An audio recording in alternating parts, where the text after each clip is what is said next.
Same as usual. Are we live? Are you sure? Yeah. The light's red. Is that supposed to be red? You're live. Oh, all right. Awesome. Awesome. How are you? I'm good. How are you? I just stopped working.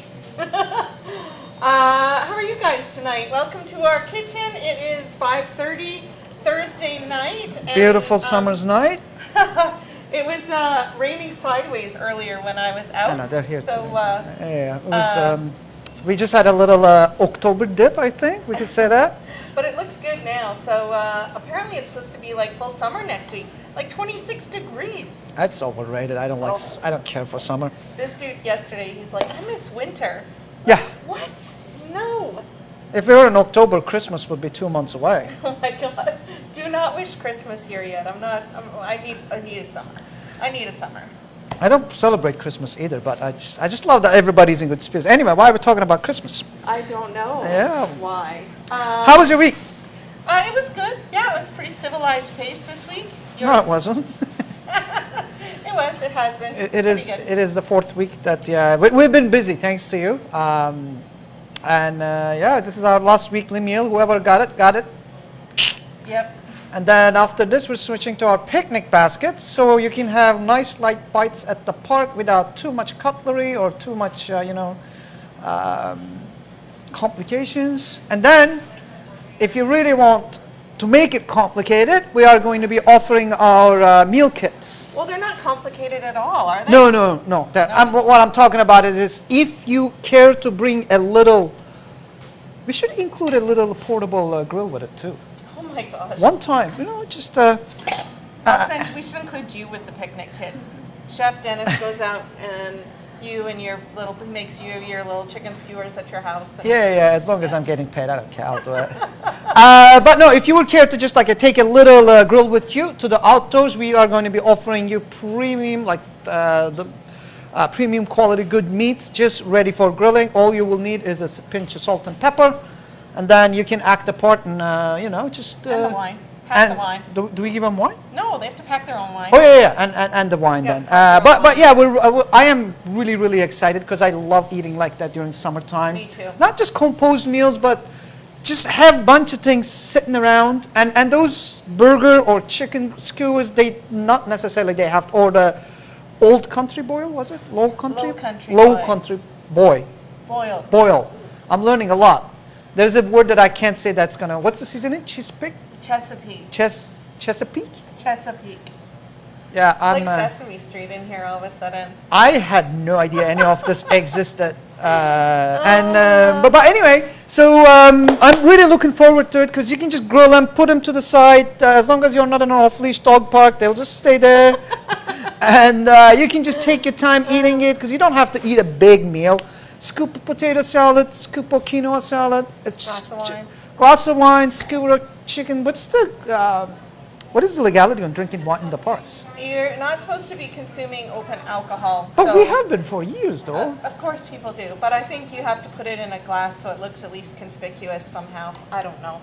It's never stopped me. Nobody ever took my beer away. No. None of the police showed up and none of the police showed up. Kicked over your picnic basket and stole your beer? No, actually, I almost got a date out of. I did. It gets a lot of fun. Okay, anyway. That's another story. So the last few weeks we've been focusing on local ingredients. Last week we did, what was last week? The crab. Was last week wasn't crab. What was it, Jenna? Spot prawns. Spot prawns. Oh, spot prawns, yeah. Crab was the previous week. Yeah. So spot prawns for last week. So hopefully you guys have had a chance to get your fill of spot prawns in the last week or so. Put your photo on social media with it, right? Because if you don't have a photo on the gram, did it really happen? No. So this week we're not really focusing on local ingredients, but we're focusing on sort of a really great summer supper that's perfect for nights like this when it's still a little bit cool, and you want to have a really nice meal. Maybe you're having friends over on the deck, or you just are having a dinner at home on Thursday night. Not the course, but this actual meal is such a staple in the restaurant as staff food, because pork loin and chicken is considerably cheap. Well, pork loin is very cheap because this is one of the quickest, greatest application. Piccata means pounded out in Italian. But meat is so expensive right now. So I don't know what's going on. Well, I do know it's driven by a few factors, but the cost of meat has just gone up. Is it? It's crazy how much. So this chicken dish is, excuse me, I have the hiccups. This chicken dish takes one chicken breast and butterflies it in half, pounds it out, so it actually extends. I didn't pound it out. That depends on the size of your chicken breast. Like you can take a whole chicken breast and make it a really large one, but then the temperature kind of gets tricky. But it is the same idea as if it is just, it's like a thin slice of meat, and it cooks instantly. There's an instant pan sauce. You don't need complicated ingredients. Like other than capers, I always say capers at home, but these are very common ingredients. And it's an easy thing to eat. It's an easy thing to make. So Chef thought you guys would really enjoy this tonight. And he's also going to demo some fresh pasta. So he's going to make his pasta dough, and he's going to show you how to make a couple different cuts with it, orecchiette and... I didn't sign up for any of this. There is only one thing on the recipe. I might, maybe, if you're good. If you're good. But this is a southern Italian pasta. This is not as rich as the egg dough. This is where I will explain the whole thing to you, but I will show you how quickly it comes together, and making your own pasta makes a whole world of difference. And I will demo you. You'll see how easy it is to just squeeze out a couple of portions. No problem whatsoever. So we do have lots of requests. We've done pasta 2 or 3 times in the last year or so as part of our weekly cooking class here on Facebook. But so many people keep asking for a pasta demo. I think people don't think it's actually as easy as it is. It's not. Just so you know, there's only way that you're gonna get good at pasta is just by packing it in or giving it to your friends. Just like it's like saying, I'm gonna go get a book on plumbing and I'm just gonna do my house's whole plumbing from like that doesn't work like that. So you will need a lot of airtime, but making pasta is cheap. I am more than happy to show the fundamentals, but that is not a suitable subject or for an hour. And well, I did it on YouTube actually, but that being said, you're not going to gain anything out of it. You really have to be instructed. I'm actually really dying to teach people pasta when everything opens up. Yes, when we can have people back in the building. We can have it on Saturday. We can have a 3-4 hour class so that we can actually dedicate a day to the whole thing. Yeah, that'll be fun. I'm looking forward to having some people back in the store and having you guys in our kitchen when we're able to do that. So the local ingredients continue to be quite abundant. Next week, we sort of talked loosely about doing a strawberry class featuring some local berries. Driediger Farms berries are ready now. I have no knowledge of this whatsoever. Oh, that's working with Angie for random stuff. Just keeps random stuff. You're welcome. So we're going to continue our focus on some local berries. We've got a really great partnership coming up with BC Halibut, and there's lots of really brown cool butter. Stuff We got. up. I think we should do morels. Oh yes. And I want to do a French omelet Morels to show you how it's done. Yes. Yeah, that'd be good. So we are still taking requests. If you have something specific you'd like to see, please let us know. So the recipes for tonight's class, I believe Jenna's posted in the comment section, so you can go ahead and download the recipes if you're cooking along with us, or if you just would like to follow along and then be able to cook later at your leisure. Well, we're cooking tonight because we're having something with a tomato sauce. We're enjoying a bottle of The Leap from Nagging Doubt Winery in Kelowna. It's a red blend. I think it'll be pretty good with the tomato sauce. Tomato dip, not the sauce. Oh, it's I mean, it is a sauce, but could you give me a second? So we're having that with our chicken piccata tonight. So go ahead and pour yourself a glass of wine. If you have questions or comments for the chef, feel free to type them into the comment bar. And we have a great little snack that I would like to show you. If you're a restaurant owner, you run a kitchen and you want to drive your cooks nuts, this is a great appetizer. It's a bit of a tedious process. It's not that bad, but it is a great bite, I think. It's like a tiny Scotch egg. Kind of, but we are going to stuff these these olives with sausage meat, and then bread them and deep fry them. And I never enjoyed people watching people eat this because it takes you so much time to do it, and they're like like eating popcorn. Yeah, like whatever. Well, Anyway, looking I'm not forward going to to go it. back to the trauma part of it. So, his stuffed olives, are they up first, Chef? Yeah, they're up first, Okay, and cool. well, let's get so going. if you have questions, go ahead and type them in, and we'll carry on from here. So thanks for joining us, and Chef, you have work to do. Oh, do I ever? Oh my God. Well, let's get to it. Now, first things first, let's start with the tomato dip, spicy tomato dip. And this is my tomato sauce recipe also. I make a tomato sauce in like, let's say 5 liters, and I always have it around in my fridge so I can just vary it with different herbs and spices. For this, you will need garlic cloves, chili flakes. This one, I'm gonna use tarragon, but basil, normally I wouldn't use any herbage, but these 4 ingredients, extra virgin olive oil, garlic, chili flakes, I like a little bit of spice, Turkish. Ground tomatoes, passata is fine, or canned tomatoes blitzed into a paste is just fine. Now turn your sauce pot onto medium high, and I'm gonna add a good amount of olive oil, just like a Mediterranean. I would say 2 tablespoons. Okay. While that is heating up. Wow, we've got some friends joining us from Edmonton tonight. Amazing. Elvis is excited for the pasta class. Yeah, this is. I'm going to show you a southern pasta, but this pasta is considered casual pasta. It's not the sensual egg noodle, but it's still very easy to make and eat, and it is quite affordable. I stopped buying pasta, dried pasta, due to that reason, that I make my own now. So, which is great, right? Otherwise, I'll be eating a lot of dried pasta. So, my oil is hot. My garlic goes in. I am pretty sure you can hear the garlic sizzling. Now, I am activating my garlic. The aroma is there. Let's get it all in. While that is frying, my tarragon goes in. And my chili flakes. Now, all of these essence, because heat activates essence, are going. Now, this is going to take about 10 seconds. I don't want any coloring on it. I'm going to add my canned tomatoes. And keep your heat high. And we are going to cook this until it starts to spit. Pinch of salt, goes without saying. And let's get the good times roll. So that's one. Now for our little mental job here, you will need, the larger the olive, it's easier this will be, but unfortunately these are very, very tiny. Pitted Castelvetrano or Cerignola olives, you can use this. They sell the smoke variety too. For my taste, it's a bit expensive. You can say Castelvetrano, but you can't say Chesapeake. What the hell? Yeah, one is from Europe, one is from, I don't know what the hell it is. It's from Chesapeake Bay. Where is Chesapeake? It's a place.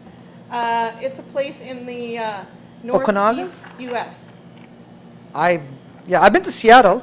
Yeah, that's opposite part of the country. I am, yeah. They make me work too hard. So Veronica would like to know if these are green or black olives. So, These are black olives. no, they're green. I'm kidding. These are green olives. They are brined in salt water, and they are quite mild in taste, and they're very, very creamy. It works really well with the sausage meat. Sausage meat, as long as it's raw, it's completely optional.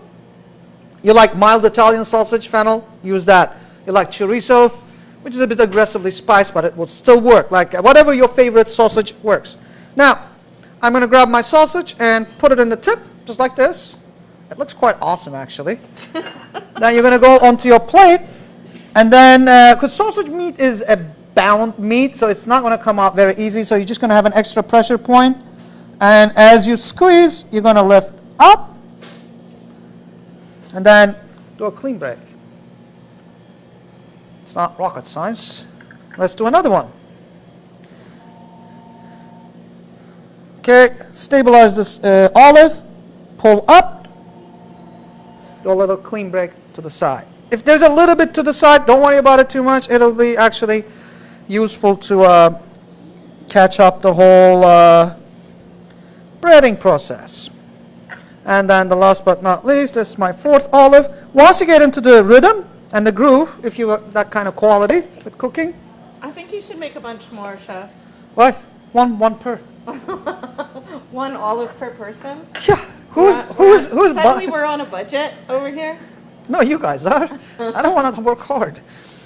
Now, and then my breading station. Seriously, not enough? One olive? One is a pretty good deal. It'd be the best olive of your life. That's a bold statement. The best olive of my life. Now, my seasoning breading station, obviously we talked about this before. I'm not going to add any salt to it. My eggs, I'm whisking my eggs. I have a plain flour here, just plain eggs, and then whatever breadcrumbs that you can find. Today I'm going to use panko. Now, I'm going to do something a little bit unusual though. I am going to go into egg first, because these olives are very smooth, so it's hard for flour to cling. So this is an extra pro move for you. From a wet bowl, you just pick up with a wet hand, right? And the other with your dry hand. Drain the egg, pop it into the flour, toss it around. Now comes my dry hand, back into the egg. If you don't do this part, and if you have open spots on your olives, it won't be cooked truly, which is not the end of the world, to be honest with you. See, even Doug agrees with me that we need more olives. Doug, you're not getting any olives, just so you know. Okay, we're back in the eggs. Now wet hand comes in because it's a wet bowl, and then grabs it, drops it into panko. Shake it around, and you have a perfectly coated olive. This goes onto the plate. So, Chef, how far ahead could you do those? Will they? You can completely do those a month ahead of time and freeze them. That is totally doable. Let me just wash the egg off my hand. You can do them way ahead of time and keep it in your freezer, and you can cook it from frozen. So you have to fry these. They don't bake, I'm guessing. No, they don't bake, no. Right. Yeah, just maybe you can air fry them because it's so hot right now. All right, let's see where his oil is at. I'm looking around 300, 325. I'm excited. I'm going to serve a single olive to everyone. I can take Jenna. What? I'll take Jenna out. I'll eat Jenna. She doesn't need an olive?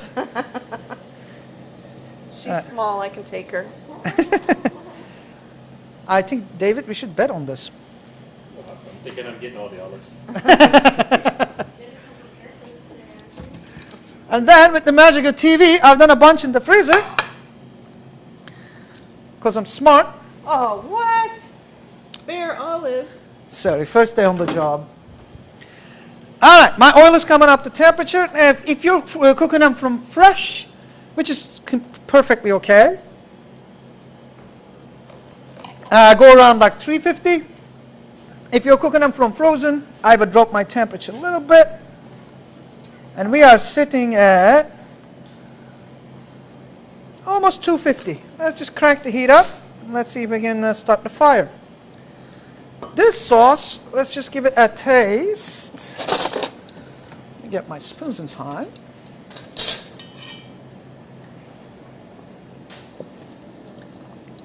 It's almost there, needs another pinch of salt. It's got nice warmness to it. It's actually quite spicy. That's your tomato sauce? That is the tomato dip for the olives. And it's the chili flakes spicing it, right? Exactly. But spicing is optional. You don't actually have to. All right. Almost there, almost there. Let's see where we're at. We're at 255. All the way up. And let's grab our plates.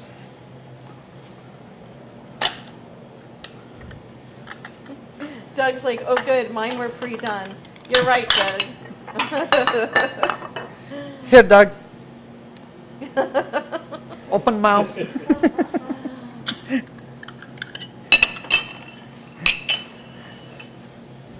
All right, so this is the done. Come on. We gotta go now. Any questions? Well, there was one question. It was from Mary Jane. She asked if you and I were married. Her name is Mary Jane. Yeah. It's one of my favorite names. She asked if you and I were married. I assured her we were not. I served 7 years, and that was pretty much enough. All right, I'm at 350. I slowed my heat down. You know what they say about marriage is that it's a great institution if you want to be in one. And I adore couples that can just make it work for years and years. Anyway, my olives go in. And also, if they're frozen, they'll actually hold their batter better. What? Batter. Say that again, faster. He said you're better holder. Better, but anyway, now they're in. Our sauce is done. Shake them around. Let's get rid of the spoon.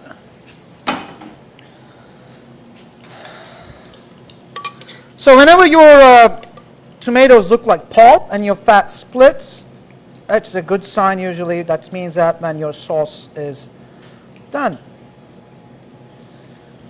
You should see this texture. It's lovely, coarse.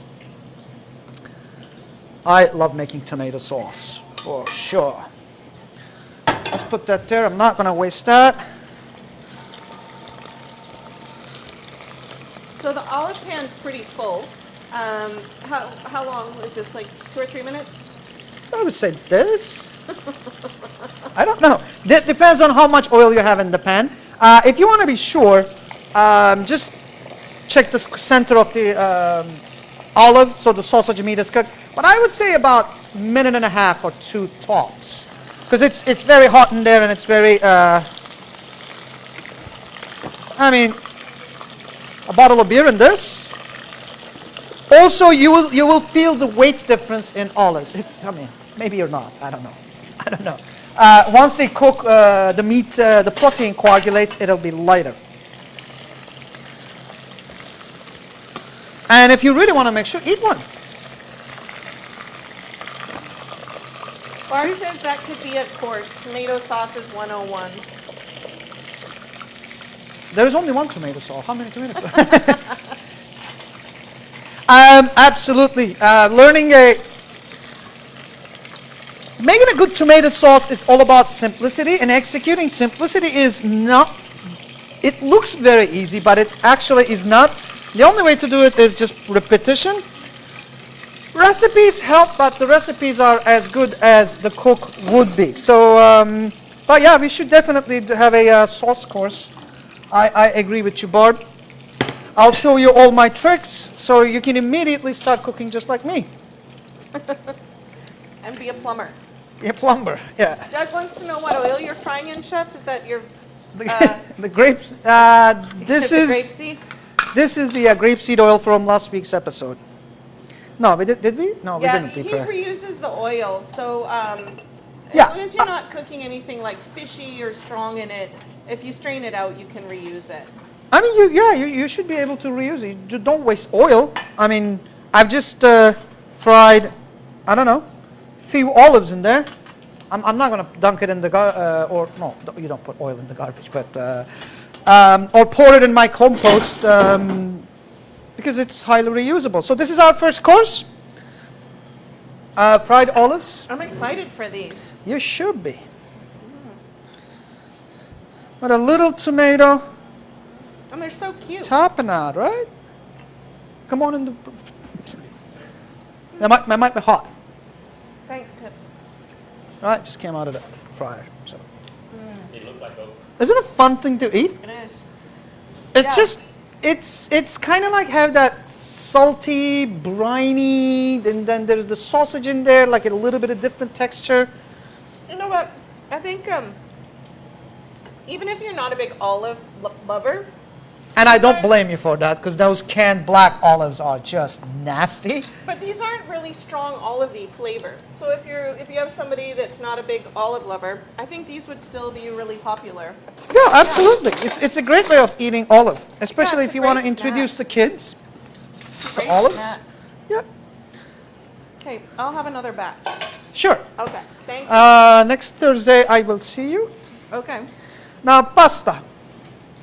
Ideally, when you make pasta, you would use wooden board, but today we don't have it. This is a very typical Southern Italian pasta. They use very hard flour, semolina flour,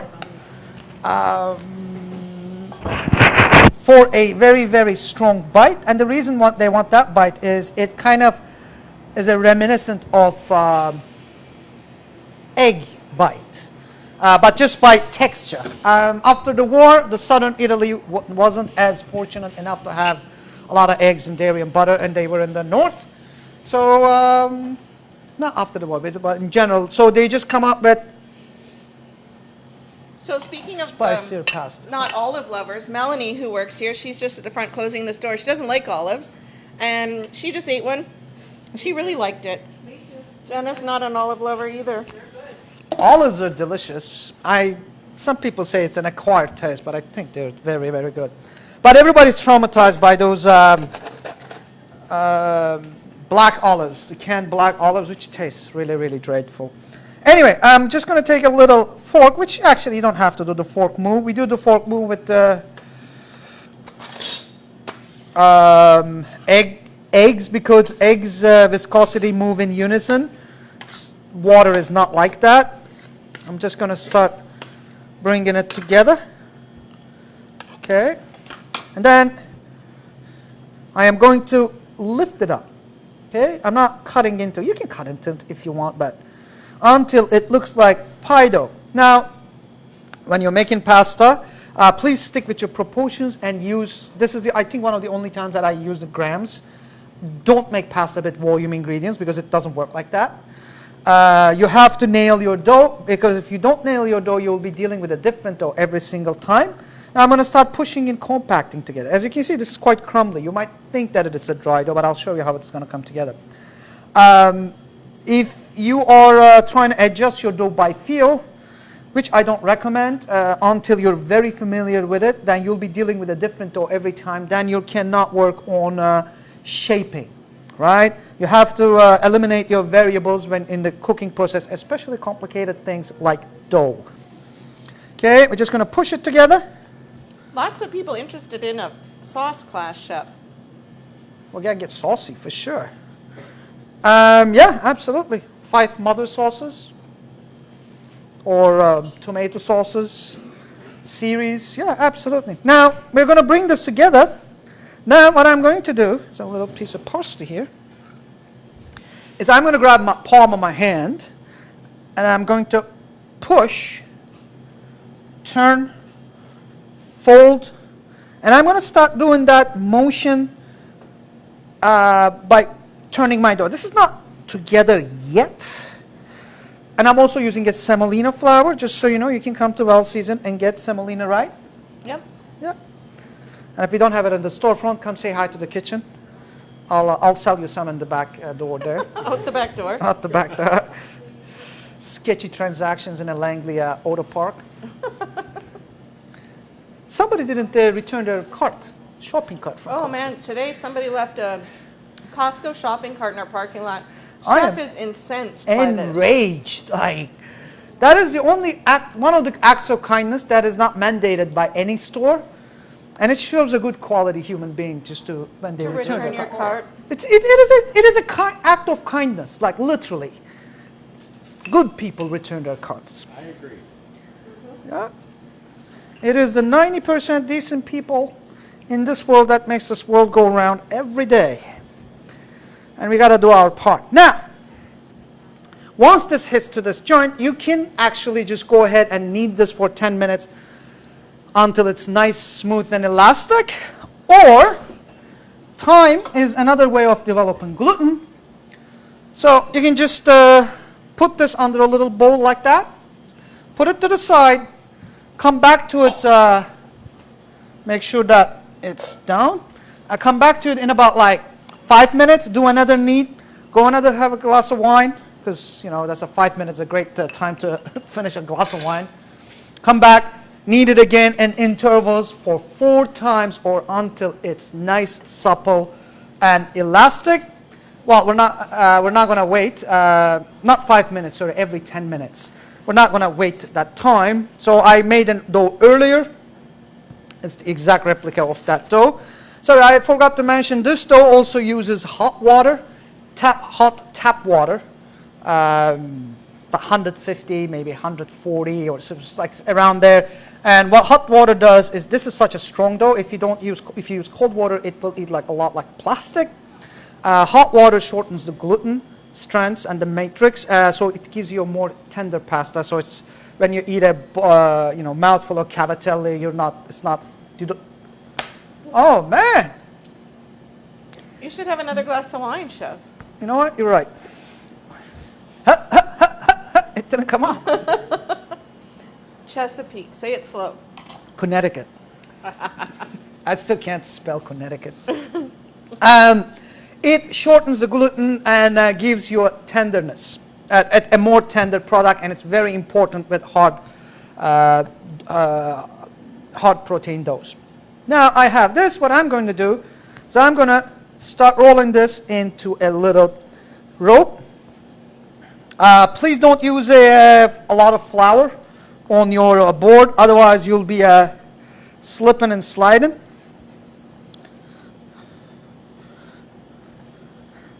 Okay. Now this is going to take a minute. What is going on? My dough is tearing.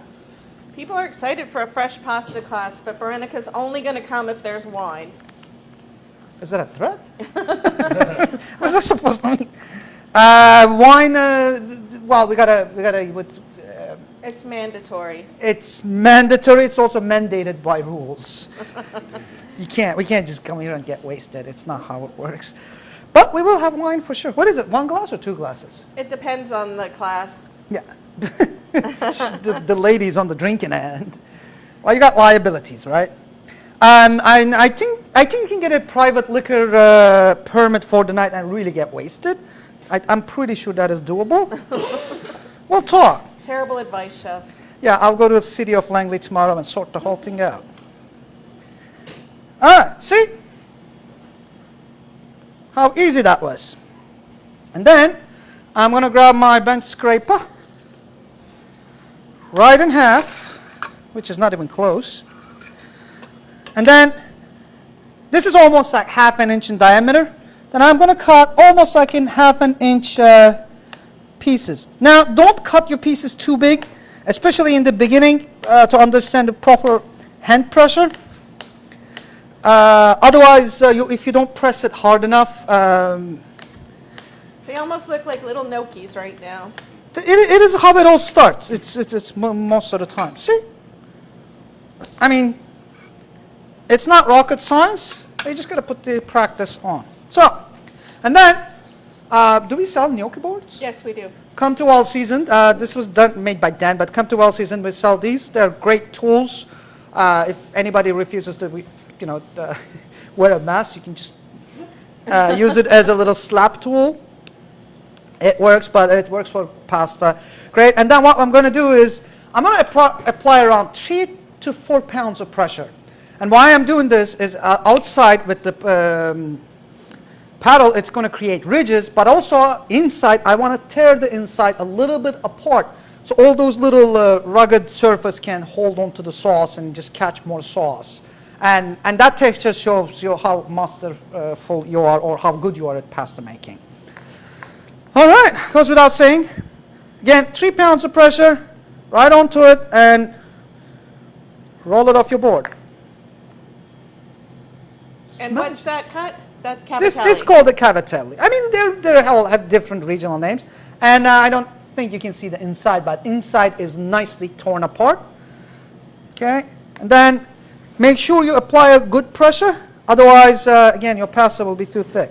And then once you get into the groove of things, oh my God, my thumb hurts. Go left thumb. So the little gnocchi shapes, you wouldn't want to cook them just as they are. You want to roll them. No, this would eat like, yeah, that wouldn't eat very well. Right. Yeah. But this is very easy. I mean, if you don't have this, you can use the surface tension. If you don't have a board, 2 fingers this time, and drag it against the surface. So that will give you a smooth cavatelli. Okay? If you're bored out of your mind, or you're showing off to your friends, like this, grab a knife, a dull Butter knife. butter knife. And now there are 2 techniques. There is one that Greg taught me, that you go around the edges of it while you press about 3 pounds and pull it back.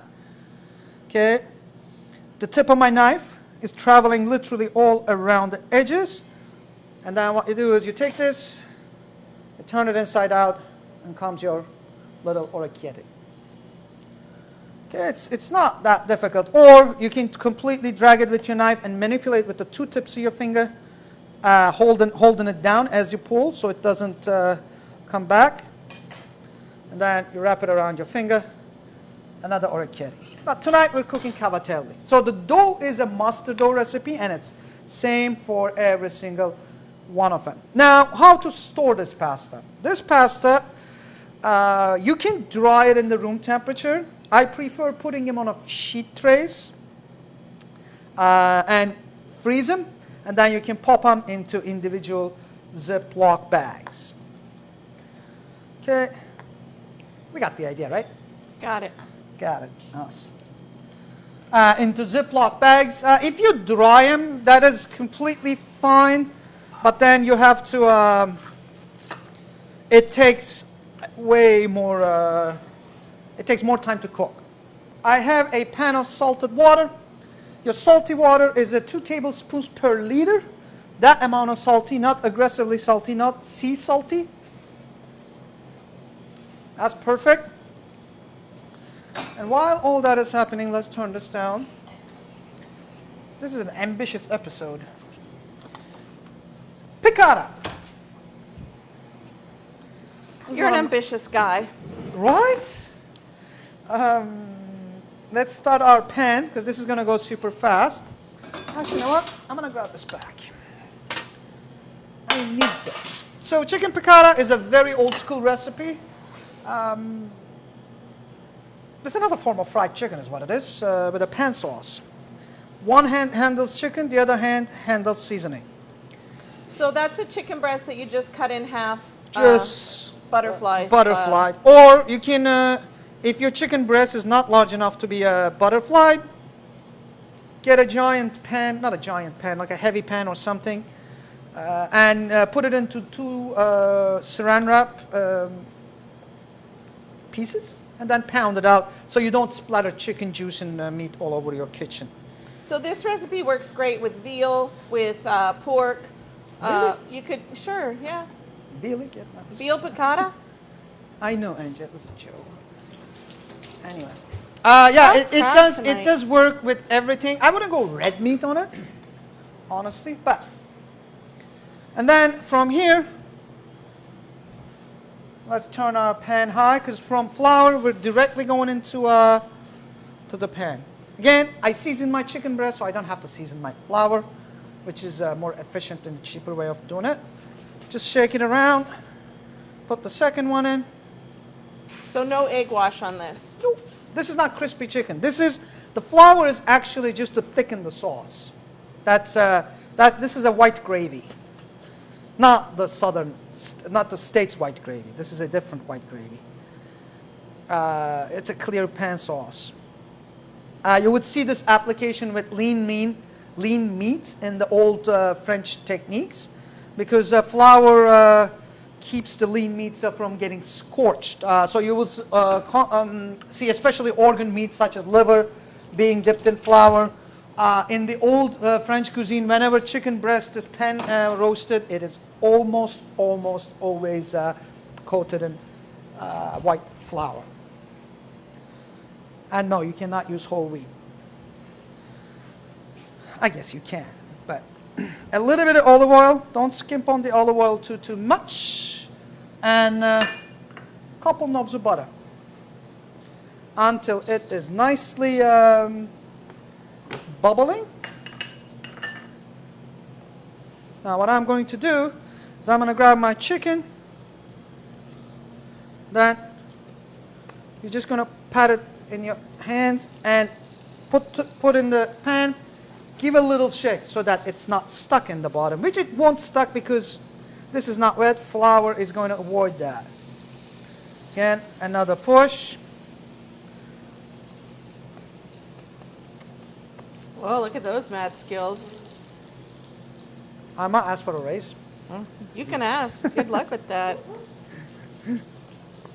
Let me know how that works out for you. I will tell you about it next week. All right, now as you can see, my butter is nicely bubbling. This flour is contaminated, so get rid of it. I mean, I am cheap, but not that cheap. Now, while our chicken is nicely frying, I am going to grab our... Actually, you know what? I'm going to give a minute on the chicken. All right. Any questions? No? I know everybody's very quiet tonight. I think everybody's just watching. Or eating their olive. Yeah, or eating their olive. Are the olives gone? There's a few left. I'm going to channel my inner pub cook and use one of these. Perfect. And I'm going to crank this heat up. So you're just cooking for color right now? Yeah. Just to brown it on both sides. But eventually it will actually cook. Because don't go too crazy high. Because there is butter in there. Oh, sorry. But the chicken's pretty thin, so it'll cook quite quickly. Yeah, it is only going to take a minute and a half on both sides. And also we're going to put it back in the sauce at the end anyway. If you're a nice person, heat up your plates for your guests. And if you're not nice like me, the hell with it. Okay. And I'm not looking like excessive color. Like I just want the lightest brown. Lean meats and excessive colors don't actually work really well together. It scorches and seizes the meat up, which is a joy kill. And then you're eating this really plastic feeling chicken breast. My cavatelli goes into my water. Doug, 2.5 minutes. Is he on it? Doug's there. He's drinking wine, so he might be a little... Chef also just missed the pot with a couple of cavatellis. Okay. 2.5 minutes, 3 minutes, depending on how thick your cavatelli is. How do you know? Pull one out, eat it. If it tastes good, well, it tastes good. Now my chicken is nicely fried. I love making this. I made this dish so many times for staff meal. It always hits the spot, or they can say, piccata again. To this pan, I'm going to add my capers. As you can see here, I'm going to add my chopped lemons, whole lemons, thinly sliced. No magic trick to it. And I'm going to fry these for about 10 seconds.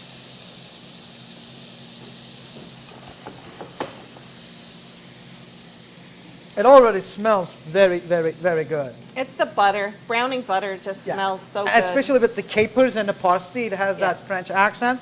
Parsley leaves going, so it is going to remind you of maybe, well, you people didn't grow up on Dover sole, but this was very common where I'm from, and we ate tons of Dover sole. We called it the tongue fish. Have you ever cooked skate, Chef?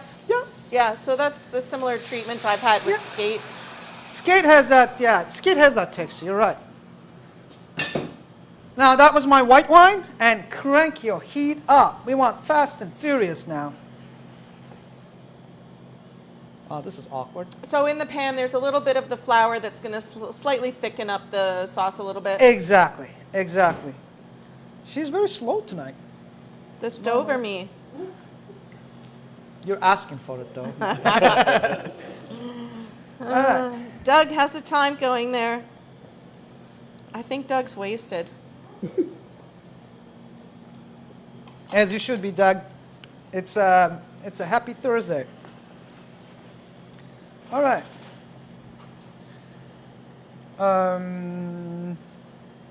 Anybody said anything about next week? Any requests? Sauces. We can't do sauce. No. But Why? I think next week, let's try and see if we can find some local morels. I am pretty sure David has some, so I'm just, he was waiting. We were going to do this last week, but he was waiting on the delivery of the morels. It arrived after Thursday. That's why we didn't make him last week. Now I'm going to check the sauce for seasoning. Oh, man. Oh, that's delicious. You guys are in for a treat. My wine is reduced halfway. Doug says pasta's done, chef. Okay, this goes in.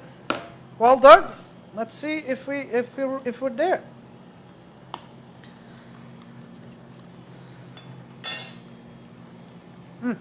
Oh yeah. And just to make the matters more complicated, I'm gonna get my pasta and put it in the sauce. You're right. It doesn't make sense. Let's go this way. So my sauce is still reducing. Now, traditionally, they wouldn't do this, but I'm not using pasta as a main tonight. I'm using it as a side dish. Okay? So, a little bit of leverage there. I was worried, Doug, that I was only going to get one little orecchiette, but he had some on the side, just like the olives. And then return your chicken into the pan.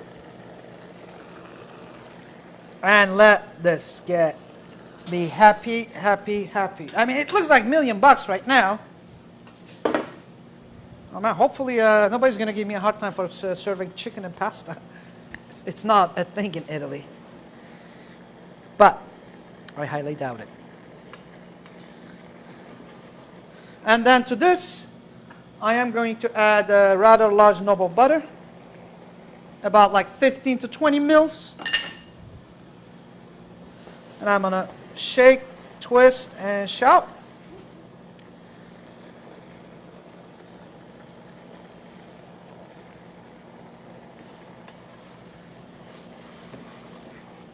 Look at that move. Wow, I haven't seen that move before. Well, when dishes come out like this, you got to show off a little bit. That used to be my egg scramble move, actually. Oh, really? Yeah, I tiptoed on one, pulled back. For some reason, I had my hand like this. I don't know why. And I just like scrambled with one hand. Every single time you order it back in wherever I used to work. Okay, so this whole thing is done. See how easy that was. Jenna's excited for chicken You dinner. should be. Winner, winner, chicken dinner for Jenna tonight. Who wants 2 pieces? David, you're down? No, Okay. to you. I am. You know what I feel in this stage of life? That I think I had enough of my cooking. Yeah, I'm kidding. I'm in the same place. I'm so sick of my own food from COVID. I take your food home at least one night a week. Lucky you. I know. I should cook for you, maybe. You can take over the stove one day. Probably on a Thursday, I would like to. So oh, dude, it was just the last 4 weeks was quite distancing.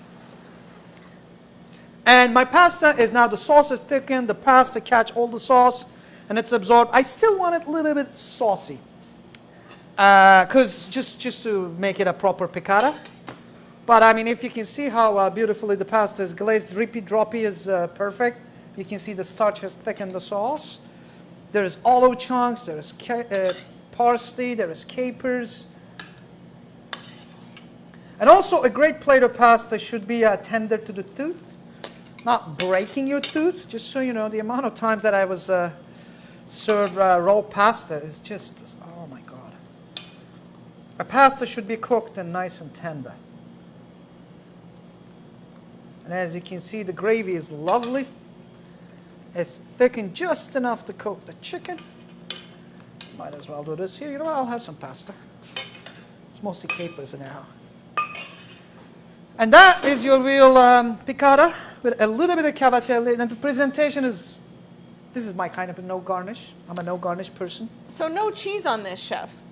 No. Nope. Because it's a lemony pasta, it's a capery pasta, it's a brothy eat. So it's not necessarily you should put cheese every single time. Especially with seafood pastas, it's a big no-no. All right, now let me serve our guests. I'm assuming the cutlery hasn't been pulled out. No, I was asleep at the wheel today. Oh man. Why do I have to do all the work? Oh my gosh, look at this guy. Where's my tiny violin when I need it? It's at Get Him a Raise department. It's where? Nothing. In the give him a raise department? Give the guy a raise.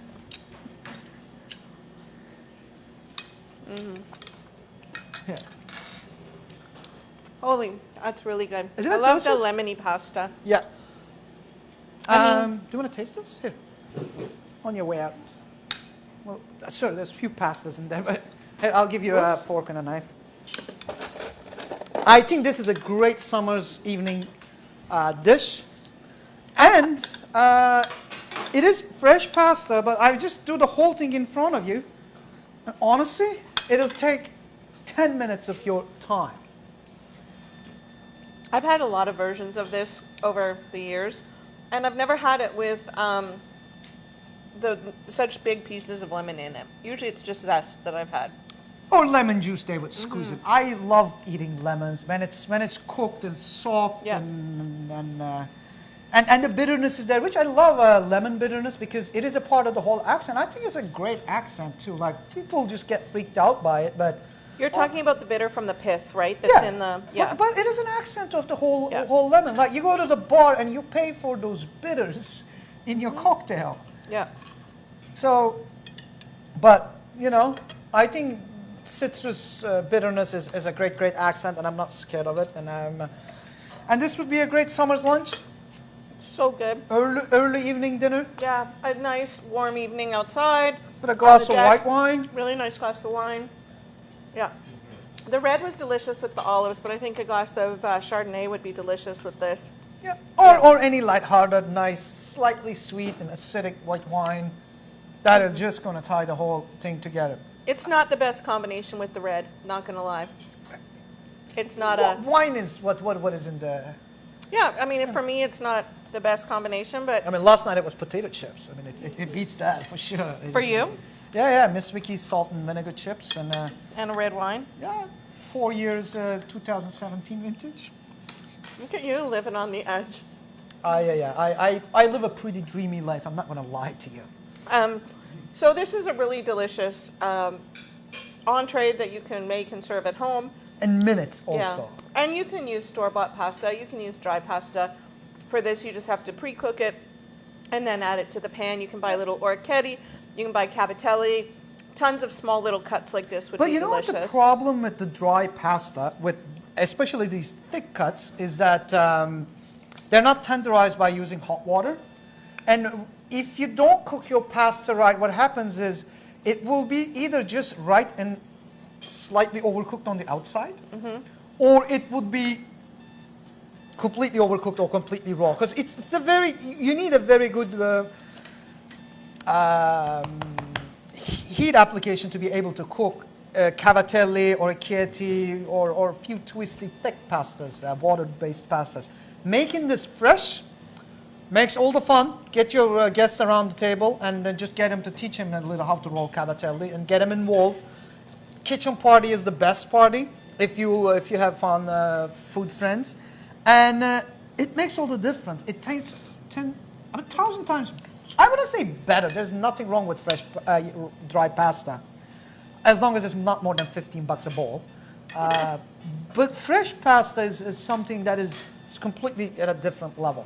It's a different product. I think this would work with a nice small cut, even like some orzo or something I that love cooks orzo. really well. This would work so I great made with an so much orzo. money on orzo. It's a good pasta for sure. Yeah, it is, And it it's is. handy to have in the pantry. You can use it for so many things. So, anyhow, good work.